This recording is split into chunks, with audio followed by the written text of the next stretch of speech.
Sweet potato കൊണ്ടുള്ള ഒരു cutlet ഉണ്ടാക്കാനാണ് പോകുന്നത്. ഇതാണ് സ്വീറ്റ് പൊട്ടറ്റോ. ഇത് ഞാൻ തൊലി കളഞ്ഞ് പുഴുങ്ങി വെച്ചിരിക്കുന്നതാണ്. ഇനി ഇതിലേക്ക് ചേർക്കുവാൻ സവാള 2 വലുത് അരിഞ്ഞ് വെച്ചിട്ടുണ്ട്, ഇഞ്ചി കുറച്ചുണ്ട്, പച്ചമുളക്, മല്ലിയില, വേപ്പില.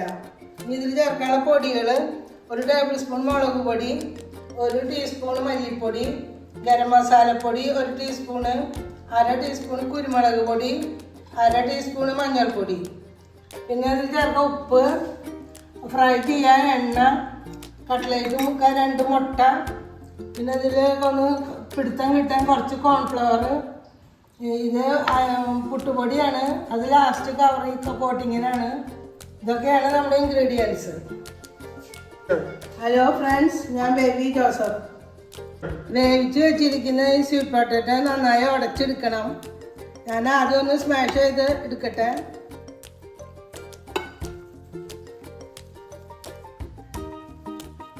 ഞാൻ കുക്കറിൽ 2 വിസിലടിച്ചിട്ടാണ് വെച്ചുള്ളത്. തൊലിയൊക്കെ കളഞ്ഞു. ഇതേപോലത്തെ ചെറിയ പീസോളായിട്ടാണ് കുക്കറിലിട്ട് വേവിച്ചെടുത്തത്. 1/2 കപ്പ് വെള്ളം ഒഴിച്ചുള്ളൂ. വെന്ത് കഴിഞ്ഞപ്പോൾ ഇപ്പോൾ വെള്ളമൊന്നും ബാക്കിയുണ്ടായിരുന്നില്ല. അല്ലെങ്കിൽ അതിൻ്റെ മധുരമൊക്കെ പൂവും കൂടുതൽ വെള്ളത്തിൽ വേവിച്ചാണ്. നമ്മൾ പാൻ വെച്ചു, ഈ ചെറുതായി എണ്ണ ഒഴിച്ചു. ഇനി നമുക്ക് ആദ്യം ഇഞ്ചി ഇടാം. ഇഞ്ചി ഒന്ന് നന്നായി വാടിക്കഴിഞ്ഞാൽ ബാക്കിയുള്ള ഐറ്റംസൊക്കെ വാട്ടി ഒന്ന് എടുക്കണം. ഇഞ്ചി പകുതി വാടി നമ്മൾ 2 സവാള അരിഞ്ഞ് വെച്ചിട്ടുണ്ട്, അതും പച്ചമുളക് ഇടുന്നുണ്ട്. വേപ്പില 2 കൂടുതൽ ഇടുന്നുണ്ട്. മല്ലിയില മാത്രം പെട്ടിട്ടില്ല. ഇതൊന്ന് പകുതി വാടി കിട്ടണം. ഈ ഉള്ളിയൊക്കെ പകുതി വാടി. ഇനി നമുക്ക് മല്ലിപ്പൊടി, മുളക് പൊടി, മഞ്ഞൾപ്പൊടി, കുരുമുളക് പൊടി, ഗരം മസാലപ്പൊടി, ഈ 4 ഐറ്റംസും ഒന്ന് ചൂടാവണം.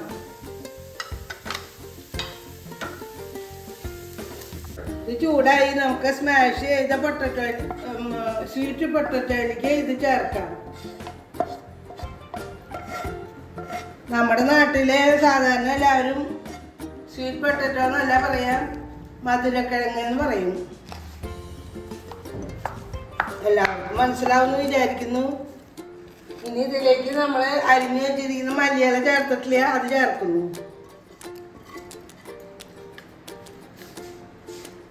ഇനി നമുക്കിതെല്ലാം കൂടി കുറച്ച് ഉപ്പ് ചേർത്തിട്ട്, പൊട്ടറ്റോയിൽ ഞാൻ ചെറുതായിട്ട് ഉപ്പ് ചേർത്തിട്ടുണ്ട്.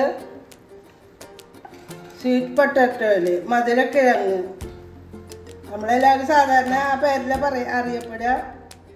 മലയാളികൾ സാധാരണ മധുരക്കിഴങ്ങ് എന്ന് തന്നെ ഇതിന് പറയുള്ളൂ. ഇതിൽ ഉപ്പ് കിഴങ്ങ് വേവിക്കുമ്പോൾ കുറച്ച് ഉപ്പ് ചേർത്തിട്ടുണ്ട്. ഇനി ഇതിലേക്ക് വേണ്ട മസാലയ്ക്കൊക്കെ വേണ്ട ഉപ്പാണ് നമ്മളിനി ചേർക്കേണ്ടത്, പോരാത്ത ഉപ്പ്. ഇനി നന്നായി ഒന്ന് കുഴച്ചെടുക്കട്ടെ. മല്ലിയിലൊക്കെ ചേർത്ത് കുഴച്ചു. ഇനി ഒരു 2 ടേബിൾ സ്പൂണ് കോൺഫ്ലവർ ചേർക്കുന്നുണ്ട്. അതൊരു നല്ല പിടുത്തം കിട്ടാനാണ്.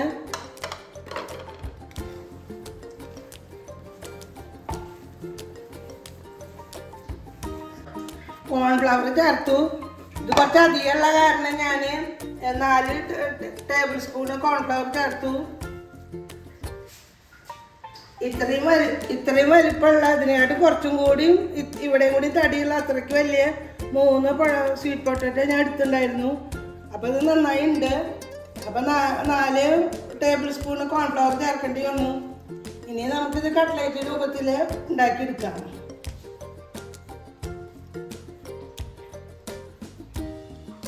ഇങ്ങനെയാണ് ഞാൻ കട്ട്ലേറ്റ് ഉണ്ടാക്കുക, അതുപോലെയാണ് ചെയ്യുന്നത്.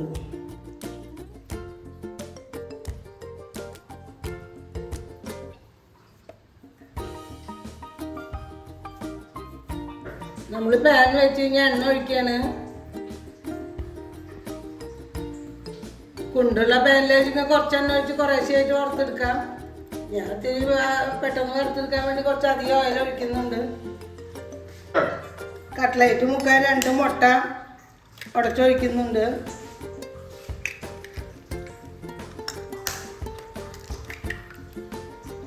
ഇതൊന്ന് അടിച്ചെടുക്കണം.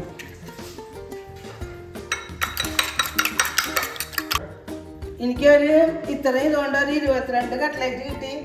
നീ മുട്ട ഞാൻ നന്നായി അടിച്ചു വെച്ചു. നീ പുട്ടുപൊടി കുറച്ചെടുത്ത് വെച്ചിട്ടുണ്ട് തരിതരിപ്പ്. അപ്പോൾ ഇതിൽ മുക്കി നമ്മൾ പുട്ടുപൊടിയിൽ മുക്കിയിട്ടാണ് ഫ്രൈ ചെയ്യുന്നത്. അപ്പോൾ പുറത്തൊരു തരിതരി കിട്ടും.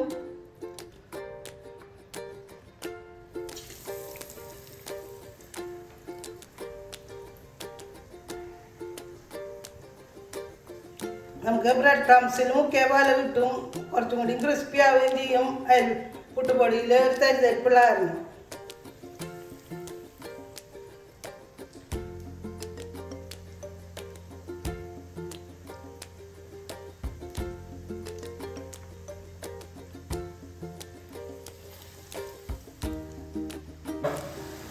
നമ്മൾ ഇത് നിറയെ എണ്ണ ഒഴിച്ചിട്ട് മുങ്ങി കെടുക്കണില്ലെങ്കിൽ പകുതി എണ്ണ ഉള്ളതെങ്കിൽ അതിൻ്റെ മുകളിലേക്ക് എണ്ണ ഒഴിക്കണം. പകുതി മൂപ്പാകുമ്പോൾ തന്നെ ഒന്ന് മറിച്ചിടുകയും വേണം. അല്ലെങ്കിൽ ചിലപ്പോൾ നടുവിൽ ഒരു പൊട്ടൽ പോലെ ഉണ്ടാവും കട്ട്ലേറ്റിന്. ഇങ്ങനെ ഇട്ട് കഴിഞ്ഞാൽ കട്ട്ലേറ്റ് തീരെ പൊട്ടാതെ കിട്ടും. നമ്മുടെ കട്ട്ലേറ്റ് എടുക്കാറായി. ഓരോന്നായിട്ട് എടുക്കാണ്.